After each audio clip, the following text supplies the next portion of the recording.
Good evening, my friends, and welcome back to the quiet, unsettling corners of history. Tonight, we're trading the strange world of medieval pregnancy tests for an even more visceral horror: medieval dentistry. A world where the simple pain of a cavity could lead you down a path of fire, faith, and crippling financial ruin. So before we settle in, do the usual.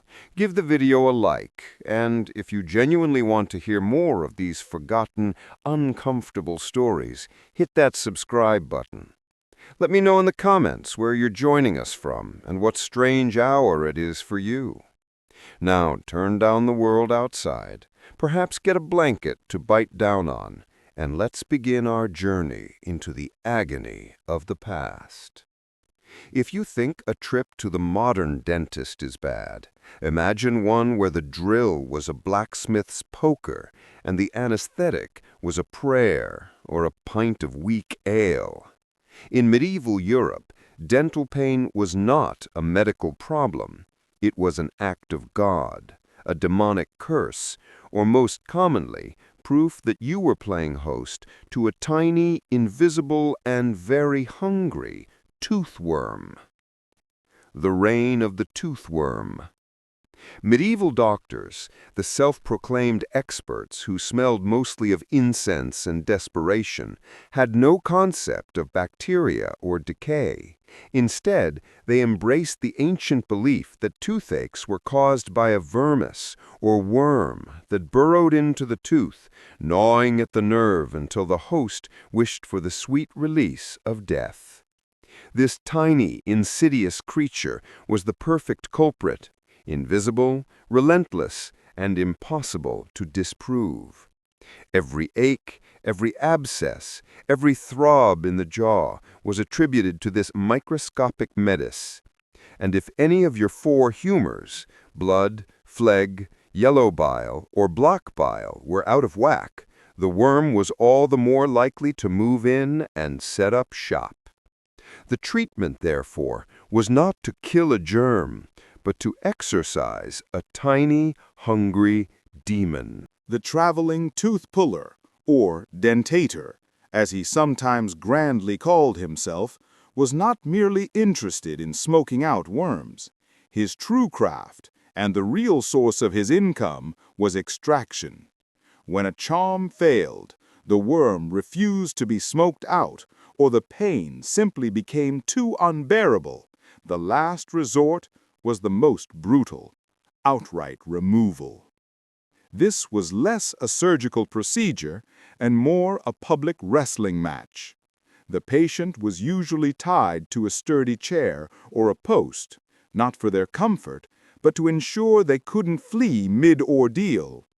The instruments were terrifying: massive, crude pincers that looked better suited for working metal than human bone. These iron tools were rarely cleaned, passing from one infected mouth to the next, guaranteeing that if the toothache didn't kill you, the subsequent infection likely would. The whole process relied on three things: the operator's brute strength, the patient's capacity for pain, and the noise of the accompanying musician to muffle the screams. The tooth puller would often jump onto a stool for better leverage, wrenching and twisting until the tooth finally came loose, often bringing a piece of the jawbone or gum with it. Victory was celebrated with a dramatic flourish, the bloody tooth held aloft for the cheering crowd, a spectacle that was equal parts terrifying and bizarrely entertaining. The whole transaction, from the pliers entering the mouth to the tooth landing in the dirt, might take less than a minute, but the memory and the infection lasted a lifetime. Tooth transplantation, the ultimate status symbol. Now, once the tooth was out, the immediate agony subsided, but the social problem remained. A missing front tooth meant a visible gap, a loss of status, and difficulty eating. Medieval Europe was not without vanity, And for those with money, the traveling dentator offered an audacious, horrifying solution: tooth transplantation. This was the practice of taking a healthy tooth from one person and immediately implanting it into the empty socket of a wealthier client.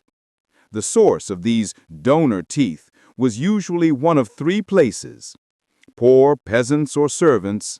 A desperate man might sell a healthy tooth for a few shillings, just enough money to stave off starvation for a week or two. The dead. Grave robbers sometimes supplied fresh teeth, though this carried obvious risks of disease. The dentator's own collection, harvested from previous unfortunate clients. The entire procedure was performed without any knowledge of sterilization, matching, or rejection.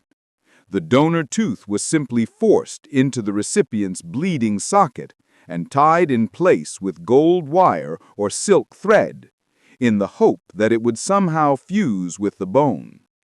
Naturally, the success rate was virtually zero.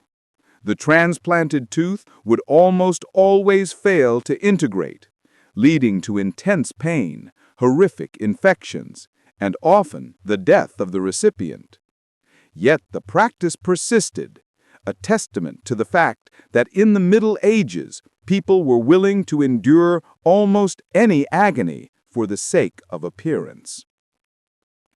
The rise of the dental charm specialist.